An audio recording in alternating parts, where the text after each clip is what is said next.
Essaawa ziri 3 ez'enkya ya leero mwasuze mutya nno bannaffe abatuwuliriza. Gano ge mawulire okuva wano ku CBS FM Bulange Mengo ng'omusomi nze Wamala Balunabba. Ab'oludda oluvuganya gavumenti ya Uganda bakukulumidde nnyo omubaka wa LIB mu palamenti Ojala Alex Mapinduzi gwe babadde batwalanga mu nnankyukakyuka ate okwegatta ku gavumenti y'NRM n'emuwa n'ekifo. Gavumenti ng'ate baludde nga bye gavumenti y'emu gye bavuganya. Mu kisanja ekiwedde omubaka ono Ojala Alex Mapinduzi yali nnyini ntebe wa disitulikiti y'eggulu ku kaadi y'ekibiina ekya Forum for Democratic Change era y'omu ku bannyini ntebe mu Uganda abaali ab'amaanyi era abagundiivu mu kibiina ekye-FDC. Ono mu kulonda kw'omwaka 2021 yeesimbawo ku bubaka bwa palamenti nga talina kibiina kyokka bwe yatuuka mu palamenti ekibiina ekya National Unity Platform ekikulembera oludda oluvuganya gavumenti ne kimwesiga ne kimulonda ku bwannyini ntebe obw'akakiiko ka palamenti akalondoola ensaasaanya y'ensimbi ez'omuwi w'omusolo mu gavumenti ez'ebitundu. Omubaka ono olunaku lw'eggulo NRM yamulonze nga nnyini ntebe w'akakiiko ka palamenti akalondoola gavumenti ez'ebitundu akakiiko akalina okukulemberwa NRM. Ibrahim Ssemujunganda omwogezi w'ekibiina ekya Forum for Democratic Change anenyezza nnyo omubaka Ojala Martin Mapinduzi nti ng'ono abaleetedde okutandika okwekengera bannabyabufuzi naddala abava mu kitundu ekyakyoli.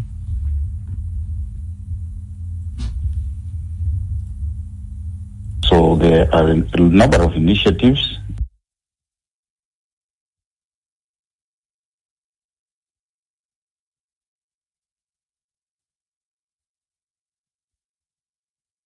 Joel Sonyenyo omwogezi w'ekibiina ekya National Unity Platform agambye nti enneeyisa y'omubaka Mapinduzi ey'amatankane kyekyawaliriza ne Nuupu okumugoba ku kifo kye yali yamuwa. Mapinduzi ffe twali twamulaba dda kyovudde olaba twamugoba ku kifo kye twali tumuwadde lwakuba sipiika yakimulemezaamu naye ffe as far as we are concerned twamugoba dda n'ebitabo byaffe ne tumugyamu. Toyinza kubanga oli imaamu ate nga bakulaba ku bbaala buli kanaku abasiraamu baba bagenda kukugoba obukulu obuso. Naffe twalaba nga omukulu oyo takyategeerekeka ne tugamba tumuggyeko ekifo ekyo kye twali tumuwadde ne tumugyamu obwesige. So kino ate bwe twalabye nga eventually yagenze bulijjo babeera nabo n'agenda eyo tekyewuunyisa ffe kyovudde olaba twakiraba dda. Omubaka Ojala Martin Alex Mapinduzi olunaku olw'eggulo yagambye nti ye tasobola kugaana mukisa ogwamuweereddwa NRM n'agamba nti nga Nuupu bwe yamuwa omulimu n'akola emirimu obulungi mu ndaba ye ey'ebintu ne NRM nayo bwe yamuwadde omukisa era kaagenda aweereze. Manya obubona obuddo obw'eddembe.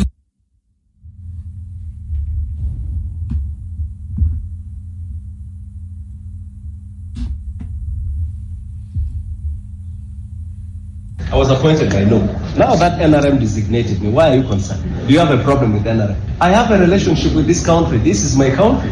This is my country. When I was serving as chair of Public Accounts Committee, I was serving my country.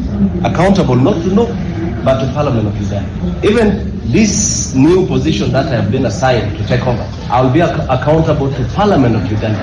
That is what I'm going to do. I accept that assignment because I'm passionate about local government issues, the same way I accepted when Nuupu appointed me. Baba badde bannyini ntebe ab'obukiiko bwa palamenti abaasuuliddwa okuli Dr. Kefa Kiwanuka yabadde nnyini ntebe w'akakiiko ka palamenti akalondoola eby'ensimbi ne Robert Kasolo yabadde omumyuka wa nnyini ntebe w'akakiiko ka palamenti akalondoola eby'entambula n'enguudo. Bagambye nti obuyinza bw'okulonda bannyini ntebe b'obukiiko buli mu mikono egy'ekibiina ky'NRM bwe baba babasudde kwabadde kusalawo kwabwe kwe batalinaako buzibu bwonna.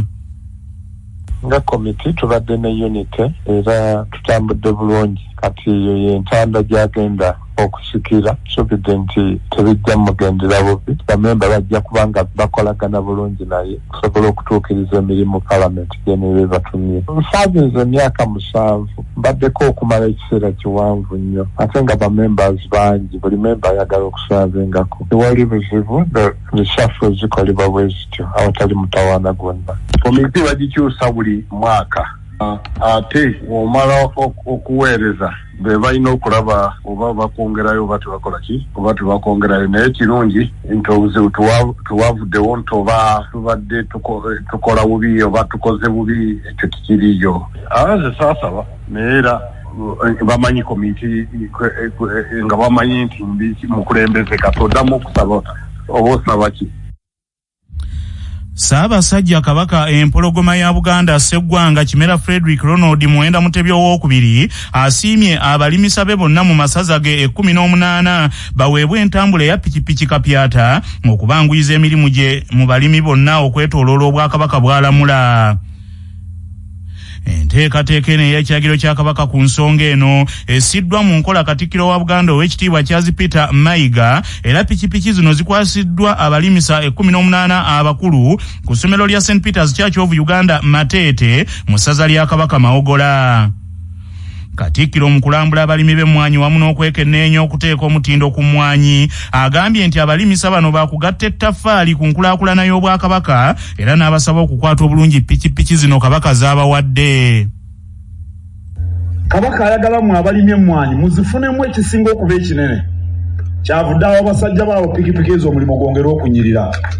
Era olwaleero ngenda kutongoza ekiwandiiko ekiriko emitendera 16 omulimi w'emmwanyi gy'alina okuyitamu asobole okufuna akakadde ka siringisi buli mwezi mu yiika emu ey'emmwanyi. Akankiddemu bwe munaakitegeera obulungi engalo zijja kunoga bulungi. Emitendera giri 16 bw'ogigoberera osobola okufuna siringisi akakadde kalamba buli mwezi mu yiika emu ey'emmwanyi. Singa osobola okufuna akakadde ka siringisi ng'olina yiika zo 3 n'ofuna obukadde bwe 3 omwezi ng'obeera eno okyebongotoko obulamu tebube bulungi. Awo nno tugenda okutongoza ekiwandiiko ekyo era abaami ba Kabaka bagenda kugenda nakyo bonna mu Buganda nga batuusa ku balimi emitendera egyo. Nsaba alina olukalala olwaluleeti.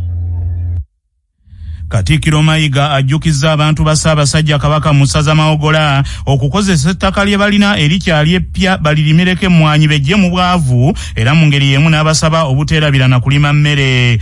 Minisita ow'ebyettaka n'obwegassi mu Bwakabaka bwa Buganda Oweekitiibwa Hajji Amisi Kakomo yeeyanzizza Ssaabasajja Kabaka olw'okusiima abalimisa be bafune entambula kyokka n'agamba nti abalimisa 600 Buganda beerina baakubaako we batuuse Obwakabaka mu byenkulaakulana. Mukama wange tumaze okutendeka abalimisa 600 lulamba mu Buganda yonna bayambe ku balimisa aba gavumenti ya wakati. Era olwaleero abalimisa 18 abakulira bannaabwe mu buli ssaza bagenda kufuna entambula bene gye yasiimye okubawa. Mukama wange twasalawo okukakasa nti emmwanyi buli azeetaaga mu Buganda zimutuukako tetuga tubeere n'emmerezo ez'Obwakabaka bbiri mu buli ssaza. Kamayi Katikkiro nnyina essanyu okutegeeza nti amasaza 7 omuli Butambala, Kyaggwe, Busiro, Busujju ne Buddu gamaze okubeera n'emmereza ezo naye era ng'enkola egenda mu maaso okubonyisa buli ssaza libeere n'emmerezo. Minisita w'abavubuka ebyemizannyo n'okwewummuza Oweekitiibwa Henry Moses Ssekabembe Kiberu asabye abavubuka mu Buganda yonna obutalagajjalira ttaka mu ngeri y'emu n'abasaba obuteeyinulira ku kuvuga boodabooda. Omwami wa Ssaabasajja Kabaka ow'essaza Mawogola Muteesa Ssaalongo Muhammad Sserwadda agambye nti abantu b'Omutanda baakwongera okubangulwa mu by'obulimi n'obulunzi okuviira ddala mu bwavu. Okutwaliza awamu olwaleero enteekateeka nonna nga weebadde emmwanyi etuuse ku nteekateeka ey'owaggulu kubanga abantu bonna Oweekitiibwa Katikkiro abalambudde era ajjeeyo ekinyusi ky'abalimi bonna balambudde n'akakasa nti Mawogola bw'etambulira awo egenda kutuuka ku ntikko. Kyamazima Mawogola emmwanyi ezikutte Kannabwala comparative zonna ze tulambudde ziri kuteeka ttaffaali ku mmwanyi basobole okubeera nga batumbula abalimi naye ng'abalimi abasobokerwako basobodde okusimba emmwanyi ez'omutindo ate nga balimira ddala mu nnima ey'omutindo bafukirira ate balima emmwanyi ez'omwaka guno eziriko esalwalabuuka ekibuga Katikkiro zatukubiriza okulima esobola okuvaamu ejjambe eddene nga kisuubirwa oba nga kiteekateekeddwa nti buli mwaka omuntu asobola okufuna emiliyoni 12 mu yiika. N'olwensonga abantu bonna bakubiriziddwa. Manya obubono obuddo obw'eddembe lyo tonyigirizibwa. Ddembe lyo ery'obwebange. Ddembe lyo akutusibako Nana Herbal Mouthwash okukuuma akamwa ko nga kayonjo. Senyesa Nana Herbal Mouthwash ozize amannyo okulwala, okunyonyeera n'okuvaamu olusaayi. Nana tumukomezaawo mu ccupa empya enyigiddwamu ekigambo Nana wansi ne mu mbiriizi. Kakasa nti oyo alambiddwa bw'atyo gwe bakuguza asangibwa mu famasi ne supamaketi zonna. Yawandiisibwa National Drug Authority. Nga bali wamu ne Nice Ntangawizi tea, amajani kawomera, nantameggwa. Goteeka ku kyayi buli omu n'akwesimisa. Saako Nice curry powder akanza alikolya n'okuba ennoga ne weenuguuna. Byakakasibwa UNBS. Omuntu yenna akwatiddwa olw'okuzza omusango alina eddembe okumutegeeza ekimukwasizza mu lulimi lw'ategeera obulungi nga munnamateeka Najibu Kasole bw'annyonnyola. Ennyingo ya 28 ya Constitution y'eggwanga ewa eddembe eri omuntu yenna avunaanibwa omusango ogw'obumenyi bw'amateeka oba kye tutera okuyita ekya criminal okutwalibwa nga atalina musango okutuusa nga kakasiddwa omusango ogwo oba okutuusa ng'omuntu oyo akkiriza omusango. Era alina eddembe lye okumutegeezebwa amangu ddala nga yakakwatibwa mu lulimi lw'ategeera omusango gumukwasizza, era alina okuweebwa obudde obumumala okutegeka empoza ye. Bannakibiina kya CBS Pewosa beeyanzizza nnyo Ssaabasajja Kabaka empologoma ya Buganda Sseggwanga Kimera Frederick Ronald Mwenda Mutebya II eyalengerera ewala n'atandikawo leediyo ye eno Kyabasa mujugumiza ggwanga gye bagambye nti bayambye nnyo okukyusa embeera zaabwe era ddala Nantagambwa Kabinga ekkuba eriva mu ffumbiro. Mu 2009 Kalalankoma Ssebunya bwa Musoto obutasongwamu lunwe nga yeeyambisa leediyo ye eno Kyabasa Kavumbeeza Mikutu yasiima abantu be ne babaterawo enteekateeka ya CBS Pewosa n'ekigendeerwa ekyokubakunga n'okubasomesa enkola ey'obwegassi era bayiga okutereka n'okwewola basobole okwekulaakulanya. Enteekateeka ya CBS Pewosa ebunyisiddwa masaza ga Buganda ag'enjawulo era eyambye abantu b'omutanda bangi okwekulaakulanya nga bayita mu kuba obumu olwo ne beeterekera ensimbi n'okwewola anti bulijjo endege ziba nnyingi ne ziyoogaana. Enkya ku Lwokuna nga 22 omwezi ogw'omukaaga laadiyo Kyabasa Sserubwatuka egenda kuweza emyaka 27 ng'eweereza ensi eno era abantu bangi bagyenyumirizaamu olw'empeereza ey'enjawulo ate n'okubakulaakulanya. Banna CBS Pewosa mu ssaza Buddu bayozaayozezza nnyo laadiyo Buganda olw'okutuuka ku mazaalibwa gaayo ag'emyaka 27 ng'eri ku mpewo eyuguumya amayengo g'ebyempuliziganya era bagitenderezza olw'ebirungi bye batuusizzaako nga leediyo eyaabwe anti bulijjo ekikyo kye kikyevviiviri kutikka ekinywa ky'enku.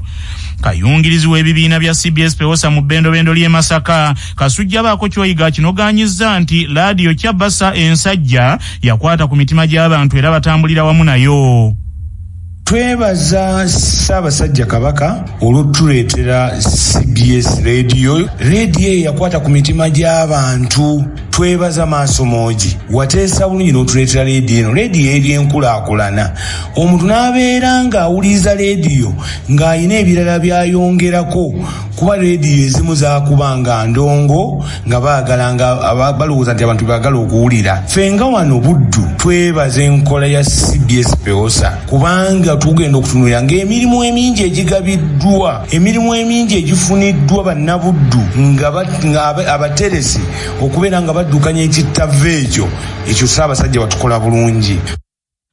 Laadiyo Kyabasa yagenda ku mpewo okutandika okuweereza ensi eno ennaku z'omwezi zaali 22 omwezi ogw'omukaaga 1996 era okuva olwo yafuuka eddoboozi ly'obwakabaka bwa Buganda. Obutakkaanya bweyongedde mu bakulembeze b'ekibiina kya Forum for Democratic Change era kitegerekese nti n'enkiiko ezituuzibwa ensangi zino abakulu tebakyateesa bamaliriza balangiraganye ebyawa n'ebyawa ng'entabo okusinga eva ku kulonda obukulembeze obw'ekibiina kino okubindabinda. Ensonda zigamba nti ng'oggyeko okweyagaliza ebifo mu kalulu kano akabindabinda waliwo n'ensimbi ezaateeseddwako nga zigerekerwa ku beegwanyiza okwesimbawo ku bifo eby'akakiiko akafuzi ak'ekibiina w'ekibiina kino nga zino zongedde okutabula ekibiina ng'abakulu bagaanye okuzikkaanyaako ne kyongera okusajjula embeera.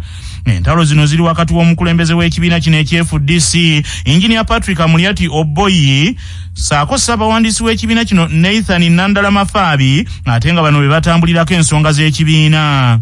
Kyabasa bwetuukiridde omukulembeze w'ekibiina kino Engineer Patrick Amulyati Oboyi muliro oguli mu kibiina kyakulembera ayogeddeko ati nti enkokola z'amaanyi mu kibiina kyabwe wabula nti waliwo akakiiko ak'abakadde akaweereddwa omulimu ogw'okunoonyereza ku butakkaanya mu kibiina era babusalira amagezi.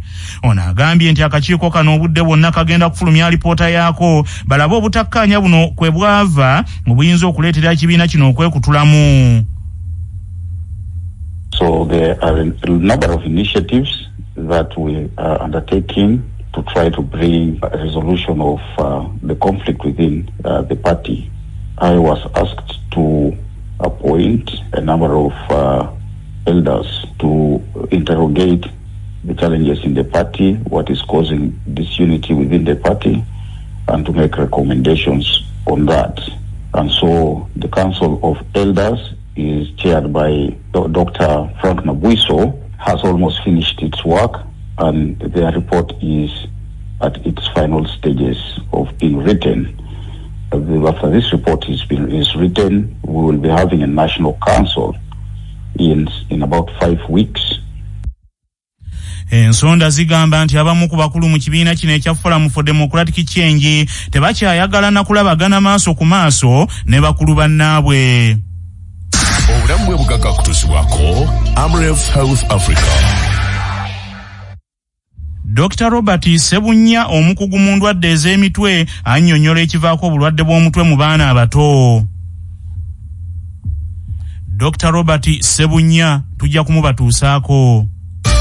Tutuuse mu munnansi weeyogerere mwe tufunira abantu ab'enjawulo nga boogera ku nsonga ez'enjawulo nga bikutuusibwako Rena Herbal Mouthwash eddagala erijjanjaba endwadde z'amannyo n'akamwa akawunya ne Shak Organic Cold and Flu Syrup erijjanjaba ekifuba ssenyiga n'okuziyira ate nga lyakakasibwa National Drug Authority lisanga mu pharmacy ne supermarket zonna gw'omusuubuzi genda ku Calm Care Pharmacy Wilson Street ne ku Dam Traders mu Kikuubo.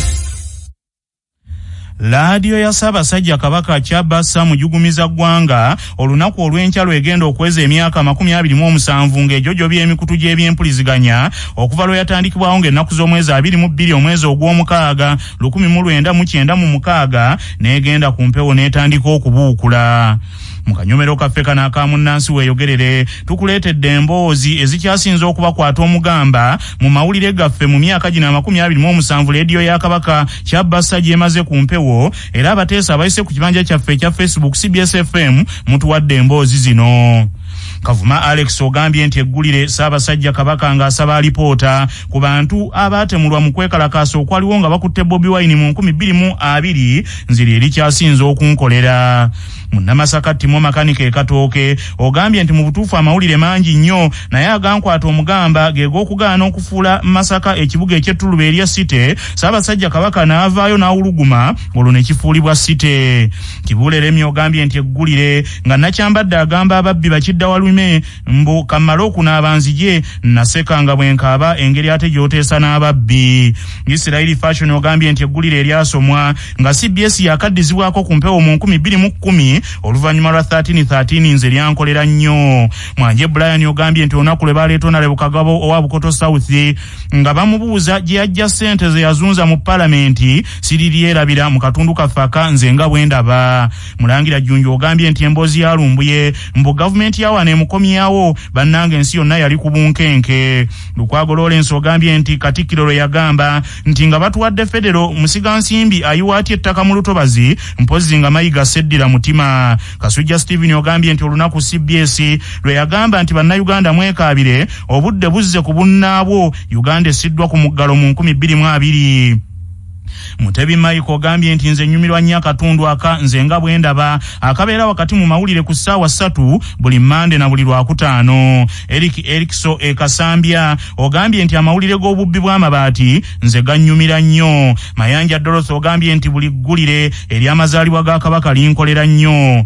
Batami Ensubuge Doha ogambye nti eggulire ly'okukyala kwa Asante Osei Tutu okuva mu Bwakabaka bwa Ashanti Empire Ghana lyankolera nnyo mwattu. Nsubuga Freeman ogambye nti mu lockdown mwatu wa mawulire buli kadde agaatuzzangamu essuubi kyokka ng'era mutuwana agatutyemula emitima. Luisko ogambye nti eggulire ery'okuttibwa kwa Nagirinya lyankwatako nnyo ate ne linkaabya. Lukonge Achirizo ogambye nti amawulire ag'ekibba bululu mu kulonda okuzze kubeera ku mitendera gyonna n'emboozi ku kitta bantu omuli okuttibwa kwa Afande Kaweesi, Afande Kirumira, Nebanda, Mayombo, Kagezi, Driver Yasini Kauma, Arua by election, Kasese Masaka, ne Boda Boda 2010 omwali kitatta n'amalala mangi ago gankolera nnyo mwebale kutuweereza. Edwis Kawoyo ogambye nti eggulire President Museveni bwe yatugambye nti ssente ezeewolebwa gavumenti ye okuva ebweru nti ezimu tazimanyi.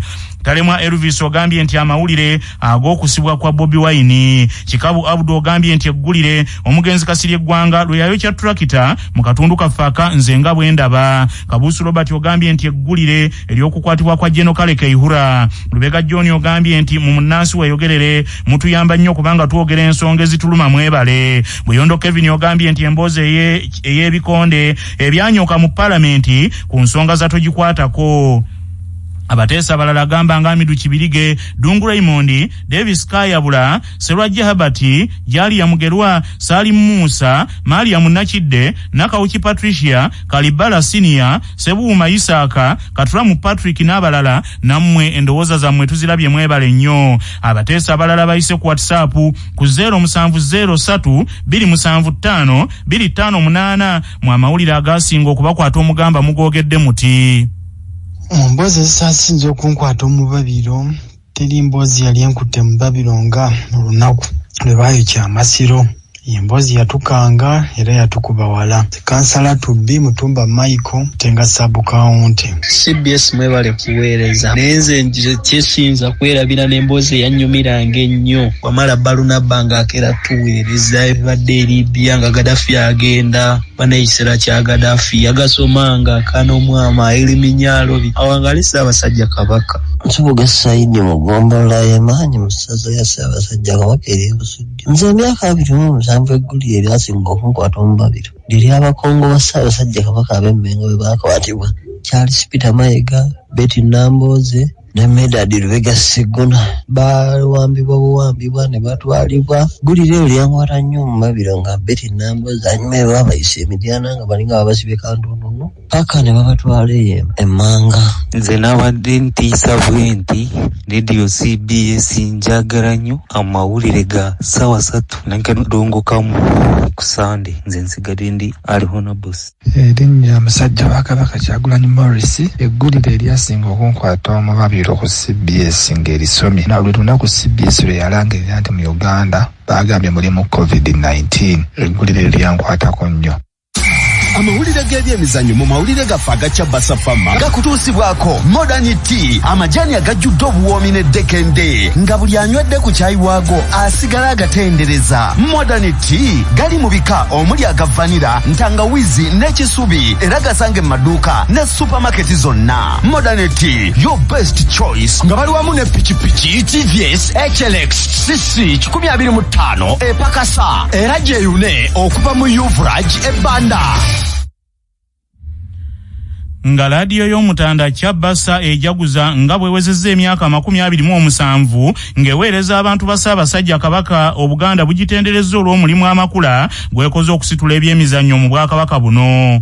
Kinajjukirwa nti CBS yali nsaale nnyo ng'abamu ku bannamukago abaasookera ddala okuvujjirira empaka z'amasaza ga Buganda ez'omupiira ogw'ebigere nga zitandika mu 2004 n'okutuuka kaakano ng'okusingira ddala omulimu omunene CBS empaka zino gwekola kwe kuziranga n'okuziweereza obutereevu eri bannayuganda ate n'okubakunga ennyo okuzeenyigiramu obutereevu. Minisita ow'ebyemizannyo Oweekitiibwa Henry Moses Ssekabembe Kiberu agambye nti CBS tekomye ku mpaka z'amasaza zokka wabula ewagidde n'emizannyo n'emizannyo emirala omuli n'empaka ez'ebika by'Abaganda ez'omupiira, emisinde gy'amazaalibwa ag'omutanda, omuzannyo gw'amaato n'emirala era egisitudde ne gifuuka egy'ettutumu.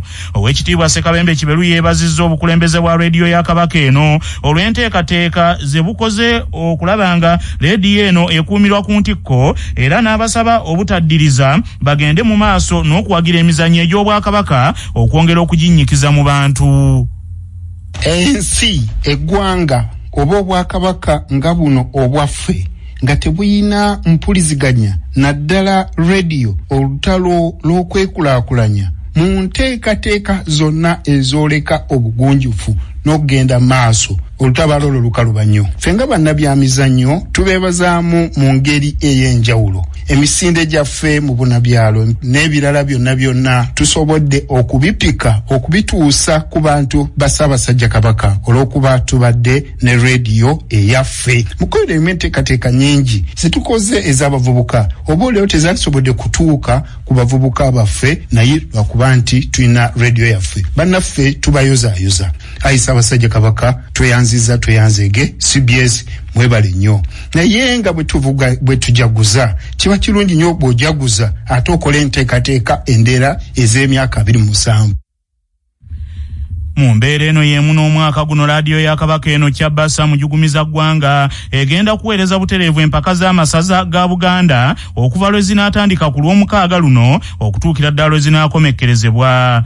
Busironge ettunkane Mawokota gwe mupiira ogugenda okugulawo empaka z'amasaza ga Buganda ez'omwaka guno ku lw'omukaaga luno nga 24 omwezi ogw'omukaaga mu kisaawe Wankulukuku, era okuyingira kwa mutwalo gumu n'emitwalo 3 nga Ssaabasajja Kabaka empologoma ya Buganda yasiimye okulabikako eri Obuganda ku mupiira guno. Mu katundu kuno kwe kwaffe n'ennono ezaffe eza wano.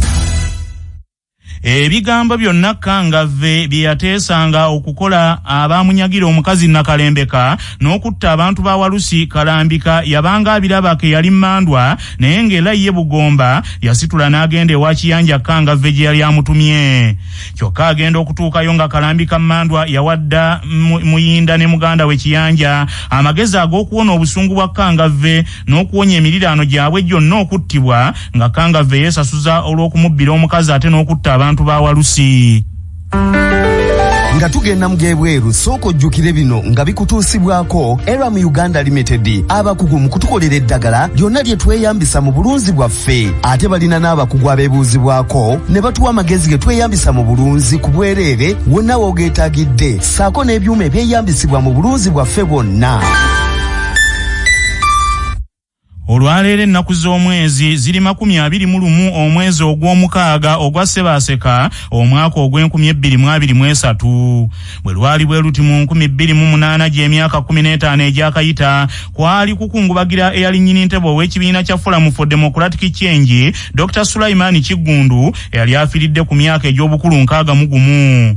Dr. Sulaiman Kiggundu era yaliko Governor Banka ya Uganda enkulu yafiira South Africa gye yali addusiddwa okufuna obujjanjabi obusinga ku bwa wano, era yali omu ku bamyuka bwe ku bwannyini ntebe bwa FDC kaakano omugenzi Saamu Kaleganjuba yakakasa amawulire g'okufa kwa Sulaiman Kiggundu. Dr. Sulaiman Kiggundu yafa mu nnyiivu nnyo eri gavumenti ya Uganda olw'okuggalwa kwa Greenland Bank gye yatandikawo mu myaka egy'ekyenda ng'avudde ku bwagavana bwa Banka ya Uganda enkulu, ate ne bitakomaawo naye yennyini n'asibwa nga yategeeza nti banka ye baagiggala lwa byabufuzi. Amawulire okuva ebweru w'eggwanga gakutuusibwako Imara Hotel ekyengera Mugongo ng'okyamidde ku lw'e Masaka we mufunira empeereza ez'omulembe zonna ez'ebya woteeri n'akamwenyumwenyu. Essimu 0750598011 ng'era bali wamu ne Chiko Muchuzi Mix. Tukwaniriza mu nfumba empya nga gw'okozesa olw'akawoowo akaalagirwa n'eddekende, ate eno nga bw'ozitoya n'essubuwo naawe afumba akatogo. Chiko Muchuzi Mix mufuule etteeka. Gavumenti ya Amerika eriko abanene babiri mu gavumenti eya South Sudan ebataddeko envumbo ku misango egyekuusa ku buliisa maanyi ku bakazi mu biseera eby'obutabanguko ne basalawo beekulumbaze nga kigenge buli ekijja n'embuga. ababiri ababendegedde gavumenti ya Amerika ye munene mu magye ga South Sudan Major General James Nando saako musajja mukulu Alfred Futuyo ngono yeye governor w'essaza lya Western Equatoria South Sudan ngera mulwanyi wa SPLA. Amerika ekulemberwa mu DP President Joseph Robinette Joe Biden Jr. erumiriza bana ababiri nti okukubira mu ngalo n'okutunulira obutunulizi abalwanyi abakyamu nga batuusa obuliisa maanyi ku bawala n'abakazi mu biseera eby'obutabanguko South Sudan ne badda mu kwemasaggo bwemasazi ng'eggongolo essiba akawero. President Joe Biden Jr. agambye nti bakukola ekisoboka okulaba nga bakomya okulinnyirira eddembe ly'obuntu okusensedde South Sudan ng'ebyobugagga eby'abakulu bano ababiri bye balina mu Amerika n'ensi zonna ezikolagana n'Amerika bisiddwako envumbo ng'ate ne mu Amerika mu kiseera kino abakulu bano ababiri tebakkirizibwa kulinnyayo yadde ekigere ekimu bwe kiti. Agavuda mu kunoonyereza wano ku Kyabasa Famma gaagano. Mu mawulire ag'ebya sayansi abakugu bajunguludde okunoonyereza okubadde okutwalibwanga okutuufu okukirambika nti omuntu yandibanga kye kitonde kyokka ekiroota bakizudde nti enjiibwa ezo ze mulaba zirootera ddala nga zeebase. Abayivu mu buto abayeeyanga bannaabwe ababanga bakudde amannyo nti mali buttole yatugemera enkuba yaffe okunoonyereza okwaluno bakoledde ku Rural University Bircham Ebugirimaani ne beekenneenya obwongo bw'enjiibwa eziwerako mu malabiro g'ebya sayansi.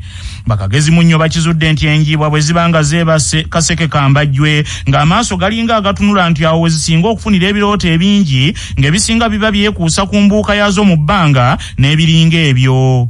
Namuziga okwetoolooledde okunoonyereza kuno omumanyi Professor Medi Behirozi agambye nti enjiibwa nazo okufaananako n'abantu zifuna ebirooto ebirimu essanyu n'okwesiima ate era n'ebirooto eby'entiisa gambanga okugobebwa ensolo enkambwe ennyo. Bannaffe amawulire ag'essaawa eno kangamalirize mu bufunze.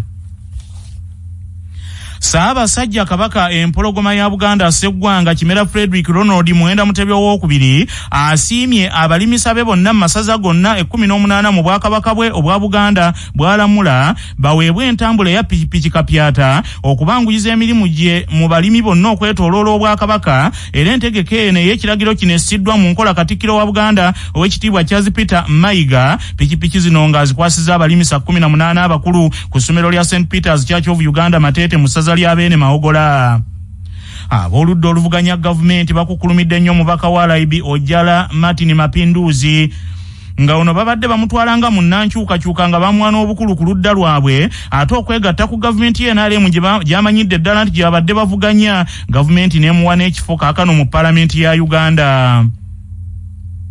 Abawuliriza ba laadiyo ya Ssaabasajja Kabaka Kyabasa mujugumiza ggwanga ng'olunaku olw'enkya lwegenda okweza emyaka 27 nga eri ku mayengo g'ebyempuliziganya nga ebuukula batendereza reediyo eno olw'amawulire amalungi g'ebawa era ne boogera ezimu kweza emboozi ezisinze okubakwata omugamba mu mawulire ga CBS mu myaka 27.